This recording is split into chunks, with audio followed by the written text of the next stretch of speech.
Buenos días. Yo no alcancé a entrar porque se me descargó el iPad y tuve que prender la computadora. Me pasó en la lista. ¿Quién es usted? Carla Escobar de la sección A. Yo tampoco, doctor, estoy después de ella en la lista. Es que me estaba fallando el internet, de hecho me sacó de la clase pasada. Soy Juanjo Espinosa. Ahí les voy. Gracias. Gracias.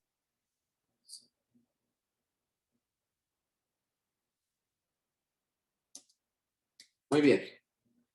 Listo. Adelante.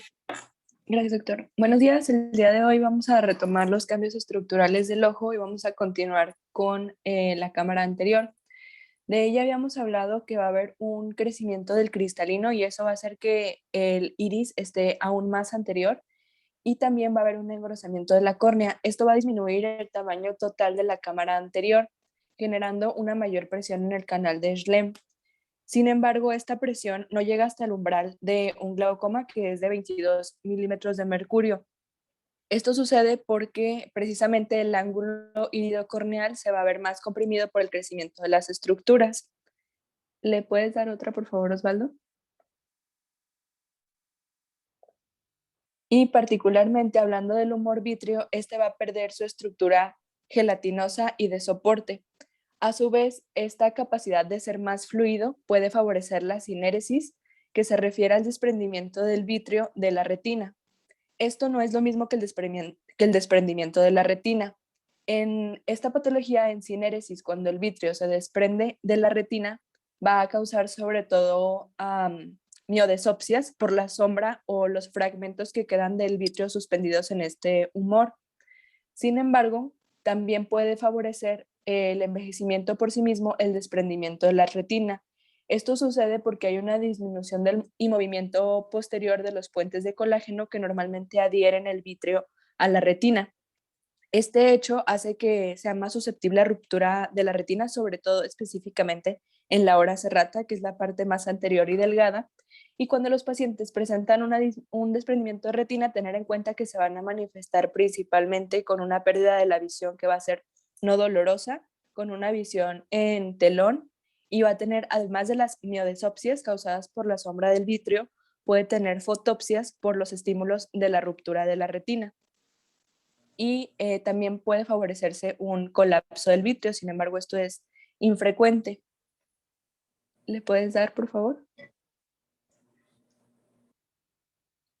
¿Hay alguna pregunta hasta acá? ¿No? Bueno, ahora vamos a pasar con el componente nervioso del ojo, que es la retina. Y esta, como sabemos, su principal función va a ser la percepción neurológica de la luz. Aquí el principal cambio estructural que se va a ver durante el envejecimiento es un adelgazamiento periférico, como les comentaba, sobre todo en el sitio de la hora serrata. Además, va a haber una disminución de los bastones, tanto del número total como del recambio. Esto es importante porque la tasa normal de recambio va a ser de 2 semanas. Sin embargo, en los pacientes ancianos, esta tasa de recambio va a aumentar de tiempo y eso va a favorecer el acúmulo de lesiones por daño lumínico. Igualmente, los bastones tienen la rodopsina, que es esta proteína transmembranal que vemos aquí, y lo que va a hacer esta proteína es que recibe la luz, se acopla a un receptor de proteína G y permite la apertura de un canal dependiente de sodio y de calcio. Este aumento de sodio y de calcio va a hacer una despolarización del bastón y va a permitir que un impulso lumínico o un estímulo lumínico se convierta en un impulso nervioso. Igualmente, todos estos cambios siempre en el envejecimiento van a conducir a una fototransducción reducida. Esto es a nivel neurológico, pero exclusivamente en la retina. Ahorita vamos a ver lo que pasa en el envejecimiento en nivel de la corteza cerebral. ¿Le puedes dar, por favor? En cuanto a los conos, se menciona en la bibliografía que va a haber una pérdida de 3% por década y también sucede lo mismo. Hay una tasa de recambio normal de 1 año que se va a ver aumentada en el envejecimiento y que esto va a favorecer también la acumulación de lesión lumínica. E igualmente va a haber una disminución del pigmento de los conos. Con todos estos cambios de los fotorreceptores, lo más importante es que va a haber una disminución de la fototransducción. Y también va a haber una pérdida de las células ganglionares. Esto quiere decir que la retina con el envejecimiento se ve lesionada en diferentes niveles o en diferentes sitios de sus capas. Ya vimos que se pierden conos y bastones en la capa de las células fotorreceptoras, pero igualmente en las células ganglionares también vamos a estar teniendo una disminución que puede llegar hasta el 50%. Otra disminución de células es específicamente donde se encuentran las bipolares, amacrinas y horizontales, que actúan como interconexiones entre las diferentes capas, y aquí la pérdida puede llegar a constituir hasta el 30%. ¿Le das, por favor?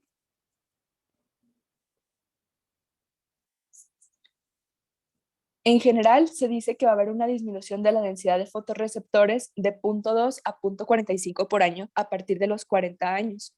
Y esto va a culminar en una disminución del grosor de la retina y una fototransducción reducida. ¿Le puedes dar, por favor?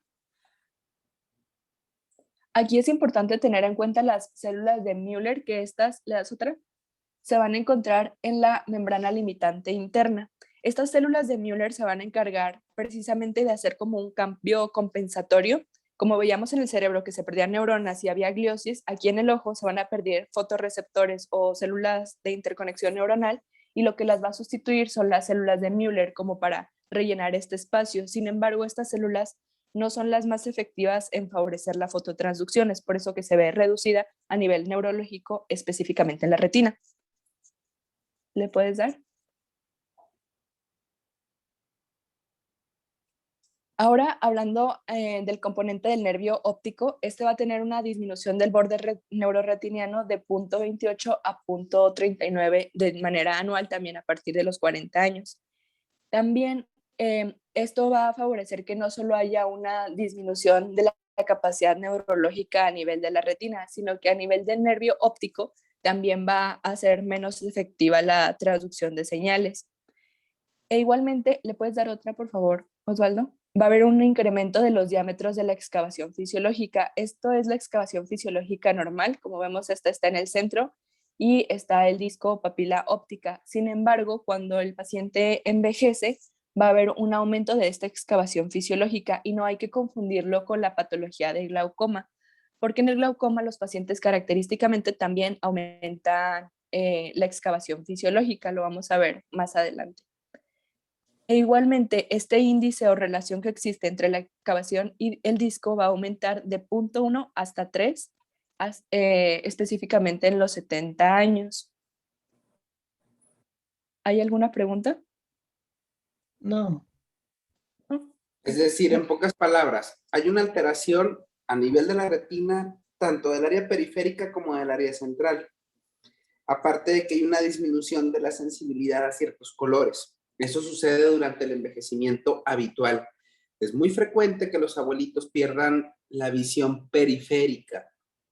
No al grado, si ustedes hacen una campimetría por confrontación, van a notar una disminución, pero no al grado de la ceguera total. Lo que quiero decir con esto es que, aunque hay una disminución en el campo visual periférico, nunca hay una ceguera total. Toda ceguera o afectación de los campos periféricos de la visión en adultos mayores es algo que tiene que investigarse, porque puede haber patología a nivel de la retina o bien del nervio óptico, ¿de acuerdo? Ok. ¿Le puedes dar, por favor, Osvaldo? También es importante tener en cuenta que estos cambios estructurales en el ojo no son aislados. Siempre hay que tener en cuenta todo el componente óptico y el componente visual. Como mencionaba el doctor, va a haber como toda esta disminución de fotorreceptores a nivel de la retina, va a haber un adelgazamiento en la zona periférica, disminuyendo el campo de visual periférico, pero también, como habíamos visto en la clase pasada, va a haber un componente que va a aumentar la densidad del cristalino, y esto va a disminuir la cantidad de rayos lumínicos que pasa, y eso también contribuye a la pérdida de discriminación de los colores.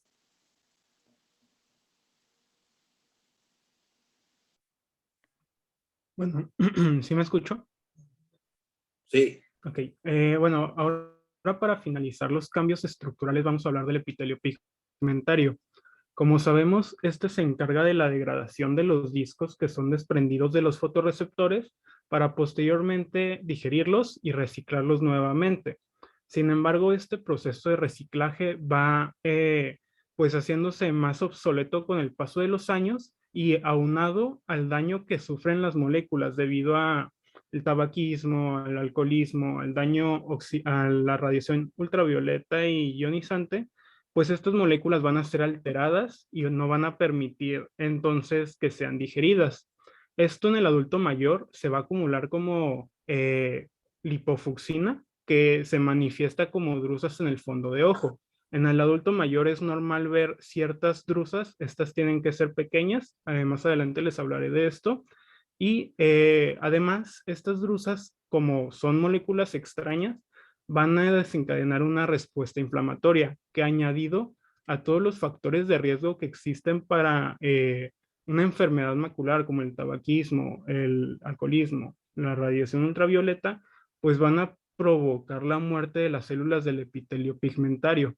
Esto se da sobre todo en la mácula y específicamente en la fóvea, que se encarga de la visión central, pero en el adulto mayor no repercute clínicamente debido a una compensación en la migración de epitelio pigmentario de la periferia. Es por esto que en el adulto mayor esto no repercute en una disminución de la visión. Sin embargo, ante la presencia de patología, esto sí se manifiesta. Y le das otro, por favor. No sé si hay alguna duda hasta aquí de los cambios estructurales. Bueno, ahora vamos a continuar con los cambios funcionales. A grandes rasgos podemos decir que en el adulto mayor se van a disminuir todos estos aspectos funcionales provocando una dificultad mayor en la visión. Sin embargo, esto no se va a manifestar pues clínicamente, solo va a ser una pequeña dificultad si lo comparamos con personas más jóvenes. En caso de una patología ocular, esto ya se manifiesta y pues lo vamos a ver más adelante.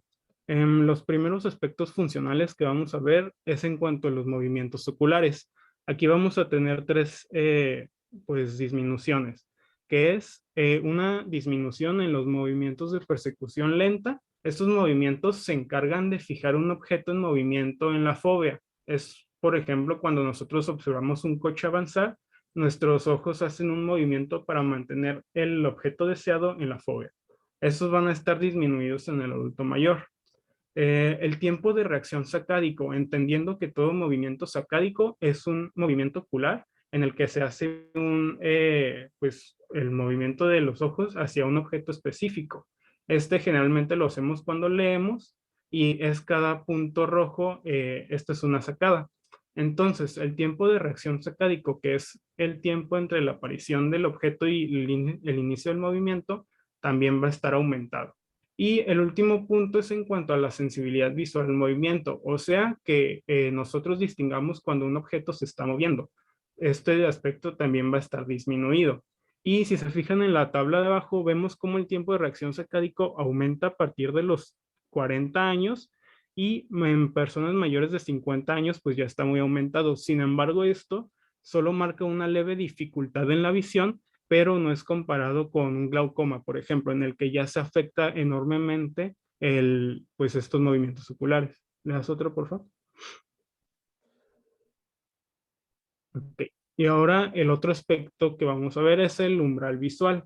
El umbral visual lo podemos definir como la cantidad mínima necesaria de luz para ver un objeto. Entonces, como ya nos lo había comentado el doctor y mi compañera Carla, existe una disminución de los fotorreceptores y también una menor disponibilidad y regeneración de la rodopsina. Esto va a provocar que en el adulto mayor se necesiten mayores cantidades de luz para poder ver bien un objeto. Si lo comparamos con la gráfica de la derecha, vemos que los grupos jóvenes, en adultos de 20 años, tienen un menor umbral visual, o sea, pueden ver mejor en la oscuridad comparado con los grupos mayores, por ejemplo, en el adulto de 80 años. Es así que existe una diferencia de hasta 100 veces mayor entre estos dos grupos. Y vemos aquí el impacto que tienen todos estos cambios anatómicos. ¿Le das otro, por favor?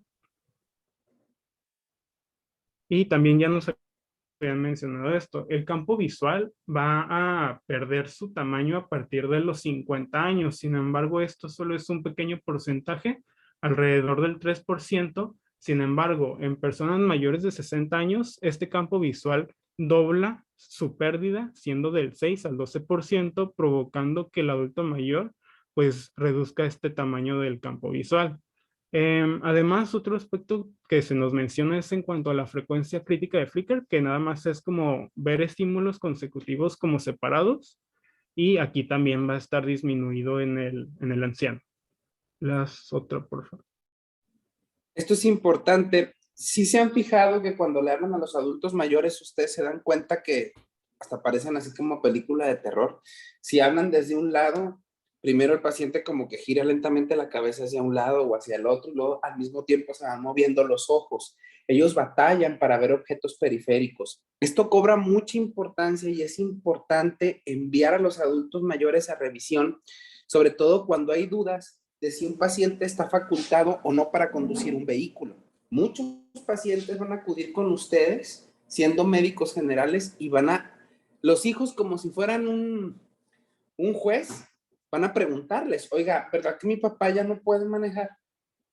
Es que yo pienso que no ve bien.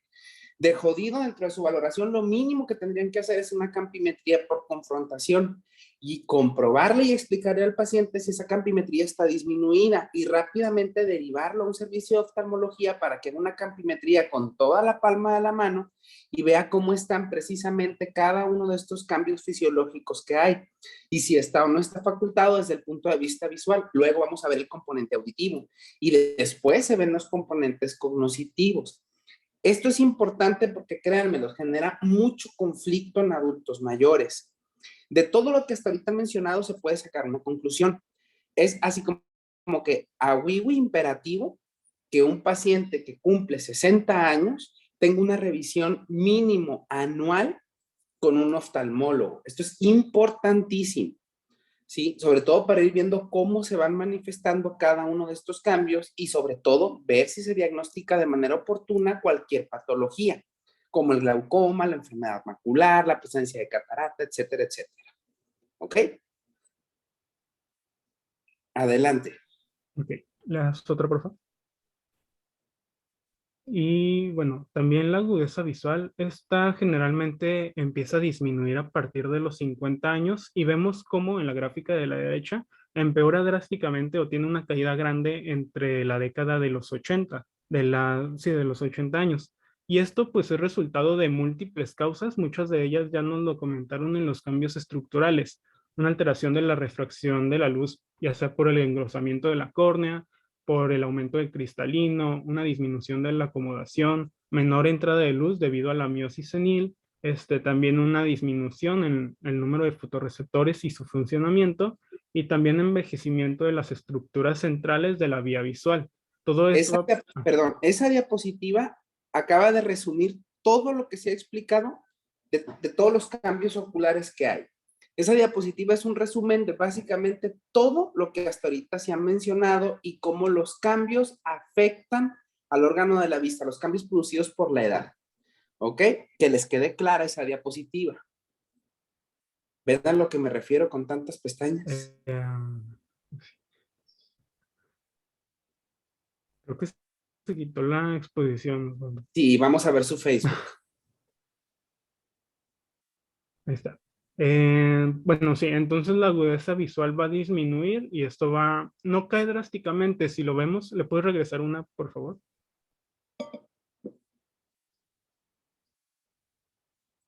No, una para atrás.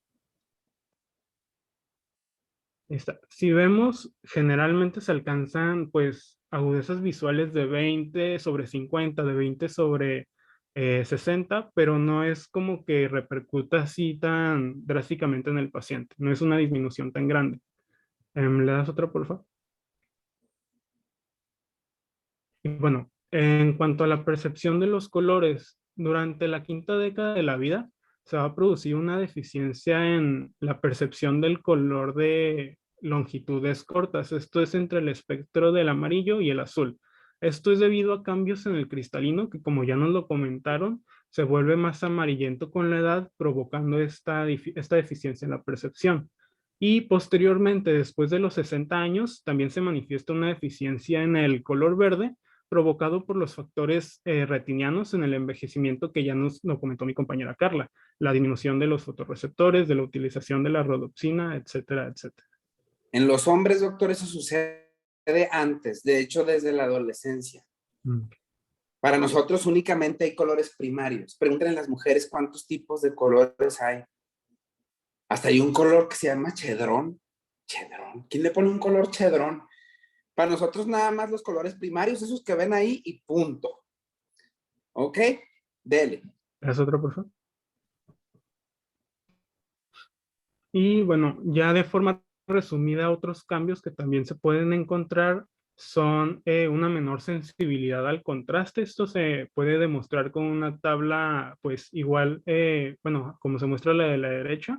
Y esto está relacionado a trastornos de la lectura, por ejemplo, cuando los caracteres son repetitivos, muy pequeños o muy grandes.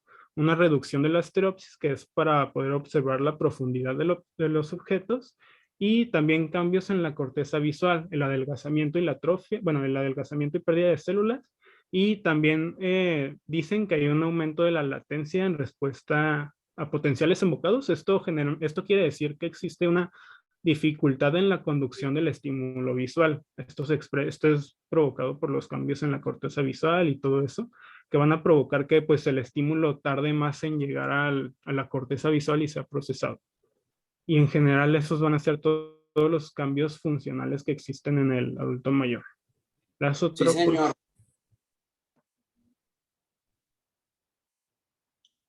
Bueno, ahora vamos a hablar de las enfermedades en el ojo asociadas a la edad. Vamos a ver 3: el cristalino, el glaucoma y la degeneración macular.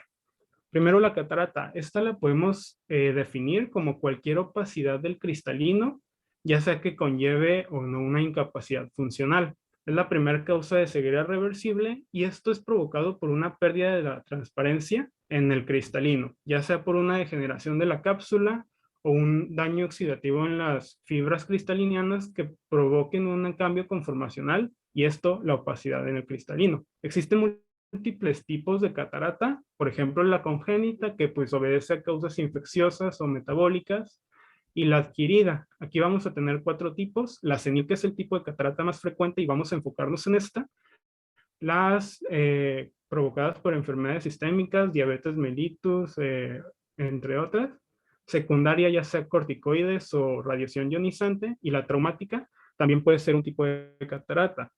Estas cataratas se pueden clasificar en cuanto a su localización.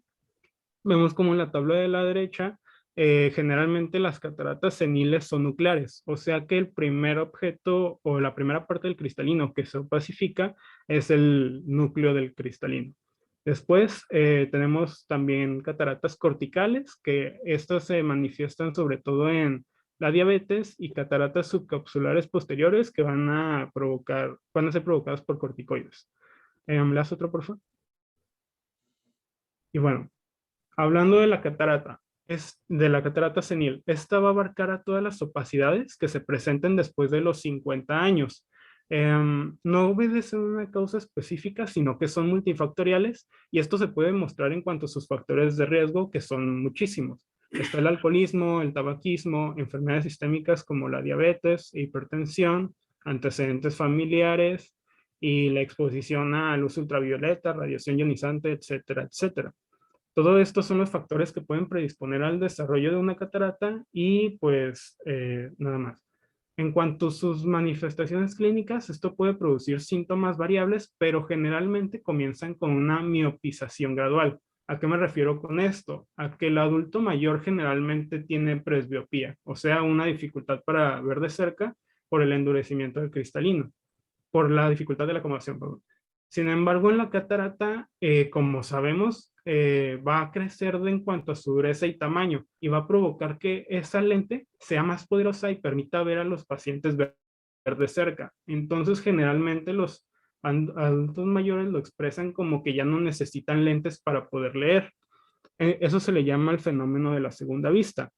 Sin embargo, esto solo dura unos pocos meses, ya que la catarata continúa desarrollándose y va a provocar que pues esta mejoría en la lectura de cerca pues sea seguida de una visión borrosa, una disminución de la agudeza visual, pues la leucocoria, que es el color blanco en el ojo, y también ante situaciones de alta luminosidad pues va a disminuir drásticamente la agudeza visual. Esto por la miosis senil, que va a entrar más luz y aparte va a estar interferida por la opacidad del cristalino. En la exploración clínica, pues vamos a ver una disminución del reflejo rojo y con una lámpara de hendidura vamos a ver la zona del cristalino que se está opacificando. Todo esto en cuanto a las manifestaciones clínicas, los antecedentes del paciente y la exploración, nos va a dar un diagnóstico clínico para catarata. ¿Le das otra, por favor? Y pues el tratamiento generalmente es quirúrgico. Puede ser no quirúrgico cuando no cause manifestaciones clínicas y solo sea un hallazgo en la exploración. Y esto, mientras el proceso avanza y se indica un tratamiento quirúrgico, pues el tratamiento aquí va a ser un control metabólico, suspensión de esteroides, tabaquismo u otro factor de riesgo. Ya cuando la agudeza visual disminuye, generalmente de 20 o 50 o menor, eh, va a indicarse un tratamiento quirúrgico que básicamente consiste en remover el cristalino y administrar una lente intraocular. Actualmente existen dos técnicas que son las más utilizadas. Es la facoemulsificación, que nada más realiza dos pequeños cortes en el ángulo esclerocorneal y mete un tubito vibratorio para romper el cristalino. Y por el otro puerto inserta un tubo de drenaje para drenar los fragmentos rotos del cristalino. Posteriormente se inserta una lente intraocular y eso va a cumplir la función del cristalino. Y por el otro lado tenemos a la extracción extracapsular estándar que se realiza en cataratas de mayor evolución que son muy duras para romperse con la facoemulsificación. Esto nada más es un corte un poco mayor en el ángulo esclerocorneal, se saca el cristalino entero y se administra la lente intraocular. Es una cirugía muy simple, generalmente no requiere cuidados pues tan drásticos, solo un reposo por algunos días y las complicaciones son muy raras. No sé si tengan alguna duda hasta aquí. Todo eso ya lo vieron, ¿no? En oftalmo. Bueno, ¿le das otra, por favor? Ahora vamos a hablar del glaucoma. El glaucoma es, lo podemos definir como el conjunto de procesos en los que eleven una presión intraocular y esto produzca lesiones que afecten al nervio óptico. Esto se va a traducir como una pérdida del campo visual que puede llegar a ser total. Entre los factores que aumentan la presión intraocular tenemos al mecanismo que aumenta la producción. Este es un mecanismo raro que casi nunca se ve en esta patología y obedece a aumento de volumen sanguíneo, del flujo sanguíneo en el cuerpo ciliar o el uso de betagonistas. Y el otro mecanismo que vemos más frecuentemente implicado en esta patología es una disminución del drenaje del humor acuoso. Esto puede ser a tres niveles, pretrabecular, trabecular o posttrabecular, y nos vamos a enfocar en esto. Vamos a tener dos tipos de glaucoma, el glaucoma primario de ángulo abierto y de ángulo estrecho. ¿Le das otro, por favor? En cuanto a su pues, fisiopatología, podemos decir que el glaucoma de ángulo abierto, como su nombre lo dice, va a tener el ángulo írido corneal permeable o pues abierto para el paso del humor acuoso. Este humor acuoso se sintetiza en el cuerpo ciliar, pasa por la cámara posterior, da vuelta por el reborde pupilar y posteriormente se dirige al ángulo iridocorneal. Sin embargo, existe un defecto en el trabeculum que impide el drenaje del humor acuoso. ¿Le das otro, por favor? Entonces, este va a ser un proceso crónico en el que la presión intraocular se eleve moderadamente sin aumentar más allá generalmente de los 30 milímetros de mercurio, y como es crónico va a provocar daños en el nervio óptico. Este puede ser un aumento en su hundimiento, ahorita vamos a hablar más de esto, o una atrofia de la papila. En cuanto, ¿le das otro, por favor? En cuanto a sus factores de riesgo, vemos que la edad mayor de 40 años, el sexo masculino, la raza negra, miopía elevada, antecedentes familiares y enfermedades sistémicas como la diabetes mellitus son factores de riesgo para esta enfermedad. En cuanto al ángulo cerrado, pues glaucoma de ángulo cerrado, aquí vemos cómo ante una midriasis media que es ocasionada por el oscurecimiento de algunos lugares, va a provocar el cierre de la pupila, bueno, el cierre del iris y el cristalino. Esto va a provocar que el humor acuoso no pueda pasar y provoque el abombamiento del iris hacia arriba. Esto va a cerrar el ángulo írido corneal y va a, pues, provocar una obstrucción en el drenaje del humor acuoso. ¿Le das otro, por favor? Eso es un proceso más agudo y generalmente se relaciona con una mayor edad, mayor de 50 años, como sabemos, y ya nos lo comentó mi compañera. Arriba de esta edad empieza a haber un estrechamiento de la cámara anterior. También en el sexo femenino, la raza asiática, hipermetropía y un diámetro corneal pequeño, todo esto va a predisponer a que la cámara anterior esté estrecha y esto pueda provocar un cierre del ángulo iridocorneal por la pupila. Le das otro por favor, por el iris, perdón. Y bien, en cuanto a las manifestaciones clínicas, vamos a ver cómo el glaucoma de ángulo abierto generalmente es bilateral, es asimétrico, o sea que un ojo está más evolucionado en cuanto a la enfermedad que otro, y es crónico. Esto generalmente es debido a que la elevación de la presión intraocular es moderada, entre 21 a 30 milímetros de mercurio, y es aún así, aunque sea moderada, es mayor que la presión de perfusión que existen en los capilares del nervio óptico. Esto va a provocar que estos vasos se cierren y no puedan nutrir el nervio óptico y va a provocar todos los cambios que ahorita les voy a comentar. También, como es crónico, pues esto sigue dañando el nervio óptico y generalmente van apareciendo escotomas, que son zonas negras en el campo visual o que no se pueden observar. Y como se conserva la visión central hasta estadios avanzados, generalmente el paciente no se da cuenta. Vemos cómo empiezan a aparecer pues pérdidas en el campo visual, ya sea nasales superiores o pericentrales que van a tener su nombre. Y esto va a ir provocándose conforme se vaya creciendo el hundimiento del nervio óptico. ¿Le das otro, por favor? Bueno, no le regresas, por favor. En cuanto al glaucoma de ángulo, no, le regresas. Ahí.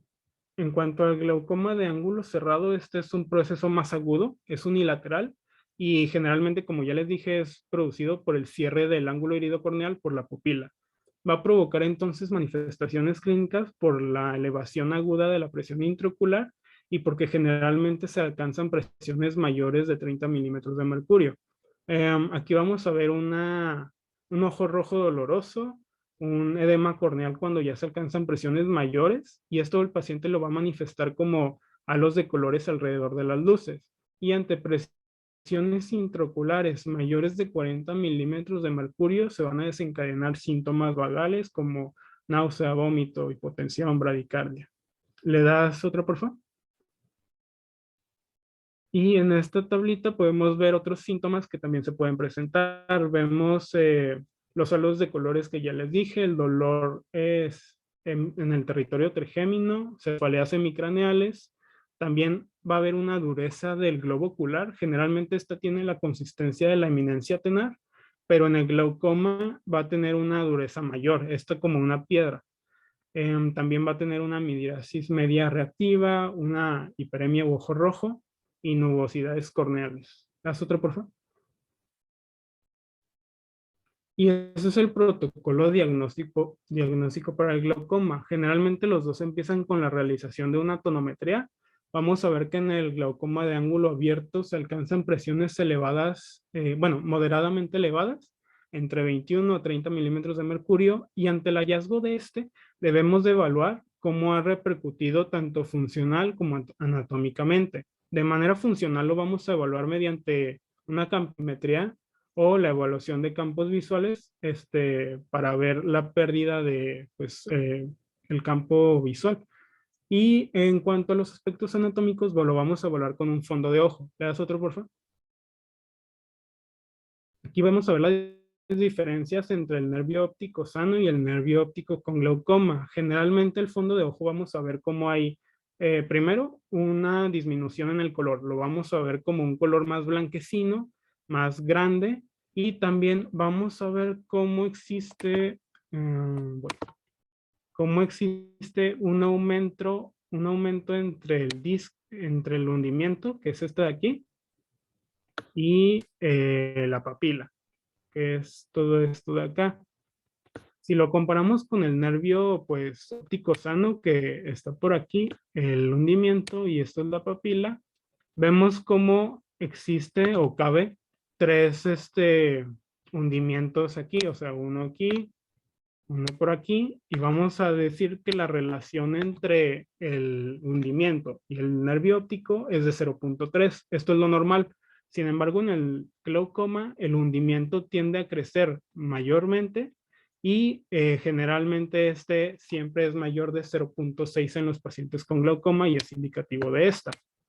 Es en cuanto a la relación hundimiento nervio óptico. También vamos a ver otros hallazgos como los vasos en bayoneta provocado por el hundimiento vertical de los vasos, y también pérdida del borde neuroretiniano que se va a adelgazar. Todos estos hallazgos se van a encontrar en el nervio óptico glaucomatoso. Y en cuanto al glaucoma de ángulo cerrado, ¿le das otra, por favor? Lo primero a realizar va a ser igualmente la tonometría. Aquí vamos a ver elevaciones mayores de la presión intraocular, generalmente mayores de 30 milímetros de mercurio, y es una emergencia oftalmológica. Esto debemos de, una vez diagnosticada, tratar inmediatamente. Entonces, después de la tonometría y vemos que la presión intraocular está elevada, debemos de evaluar el ángulo iridocorneal para ver si está abierto, estrecho, y poder diferenciar ambas patologías. Mediante la gonioscopía vamos a utilizar la clasificación de Schaffer para evaluar la presencia de 4 referencias anatómicas. Estas son la banda ciliar, que está por aquí, el espolón escleral, el trabéculo y la línea de Schwab. La presencia de estos 4 referencias pues nos va a dar un grado 4, y esto indica que el cierre del ángulo es imposible. O sea, nos va a decir que el ángulo iridocorneal está abierto. Si vemos solo 3 referencias anatómicas, lo vamos a evaluar con un grado 3 y también diremos que es un ángulo abierto. Ya a partir de que veamos solo el trabéculo y la línea de Schwab, vamos a decir que el ángulo está estrecho y que puede o tiene la posibilidad, una mayor posibilidad de cerrarse. Y cuando no vemos ninguna referencia de estas, vamos a decir que el ángulo está cerrado. Y esto también nos va a ser indicativo de un glaucoma de ángulo cerrado. Posteriormente también debemos de evaluar el fondo de ojo para ver las repercusiones que tuvo esa presión intraocular elevada en la retina. Generalmente provoca una isquemia en ella. ¿Le das otro, por favor? Y aquí el tratamiento, pues inicialmente es médico en ambas formas. En el glaucoma de ángulo abierto, de primera línea va a ser el análogo de las prostaglandinas, debido a que aumenta el drenaje del humor acuoso, esto por la vía uveoescleral. Como sabemos, el ángulo iridocorneal drena el 90% del humor acuoso, pero la vía uveoescleral drena el 10%, y las prostaglandinas van a aumentar este porcentaje. Después vamos a tener de segunda línea los betabloqueadores, inhibidores de anidrasa carbónica, alfagonistas o pilocarpina, que van a provocar una menor producción del humor acuoso.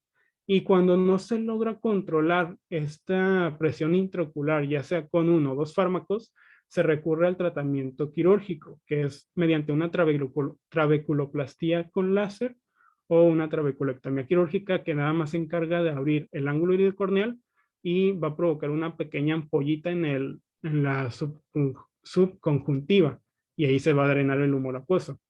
En cuanto al ángulo cerrado, igualmente es un tratamiento médico. Se inicia con timolol, pues en estas dosis, También podemos recurrir a la brimonidina, manitol y la acetazolamida. Sin embargo, una vez estabilizada la presión intraocular, el tratamiento definitivo va a ser quirúrgico. Esto es con una iridotomía láser o iridectomía incisional que nada más se encarga de hacer un pequeño agujero en el iris para conectar directamente la cámara posterior con la cámara anterior y ya no tenga que pasar por el borde pupilar. No sé si tengan alguna de estas. No, todo muy bien. ¿Hay alguna pregunta? Yo tengo una duda, doctor. Au. Es que se mencionaba que las personas pues, ya de edad avanzada perdían sensibilidad. Entonces, pues, el glaucoma pues en sí debuta con dolor, ¿no? Entonces, no es difícil el diagnóstico en pacientes de edad avanzada de glaucoma porque pues, supongo Pues que...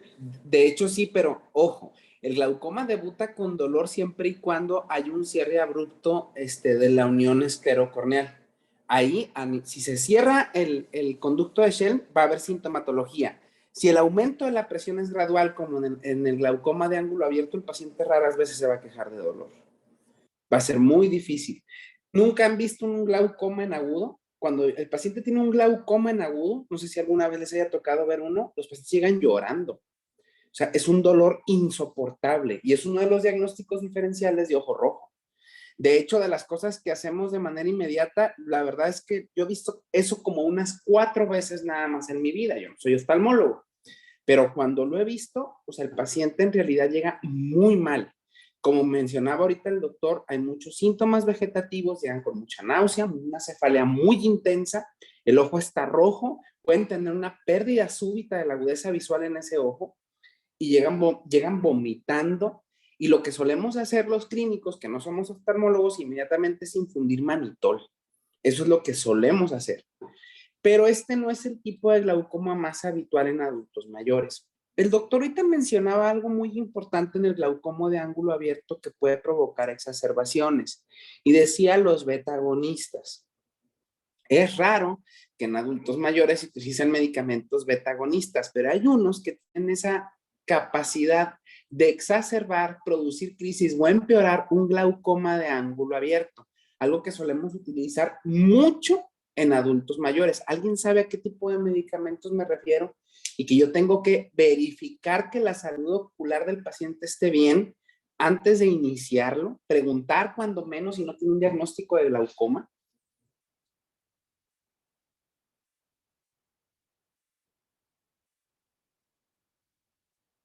¿Alguien?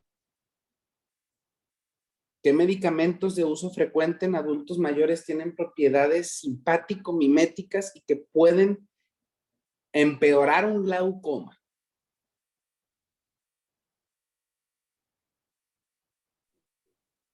Agonistas alfa.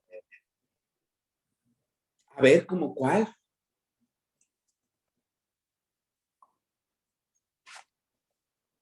No, yo para farma no. ¿Salbutamol 2? Es raro, la verdad es que el salbutamol provoca una crisis de glaucoma. ¿Qué medicamentos se les ocurre que tienen propiedades beta-agonistas que pueden exacerbar un glaucoma?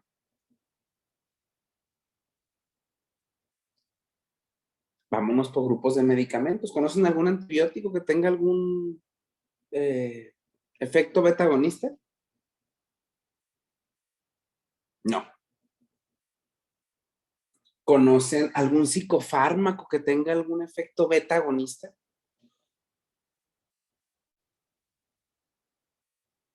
¿Nadie?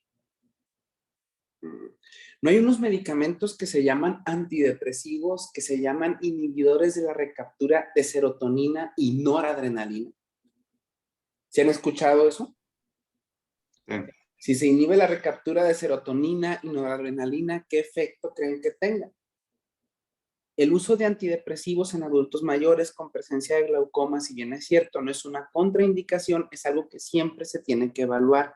Y son medicamentos de amplio uso y distribución en adultos mayores, los antidepresivos. Entonces se tiene que tener cuidado con ese tipo de medicamentos. ¿De acuerdo? Y evidentemente los que tienen efecto anticolinérgico, porque básicamente liberan el sistema nervioso simpático. Los antagonistas de acetilcolina también tienen esa capacidad. Los inhibidores de fosfodiesterasa 3 que entre los abuelitos, sobre todo los varones, son altamente socorridos, también tienen efecto betagonista. El sildenafil, el tadalafil, el vardenafil, ese tipo de medicamentos también tienen efecto betagonista. Son medicamentos de amplio uso en población pediátrica. ¿De acuerdo? Bueno, vamos a dejarle aquí. ¿Qué queda? A ver, la enfermedad macular, creo yo.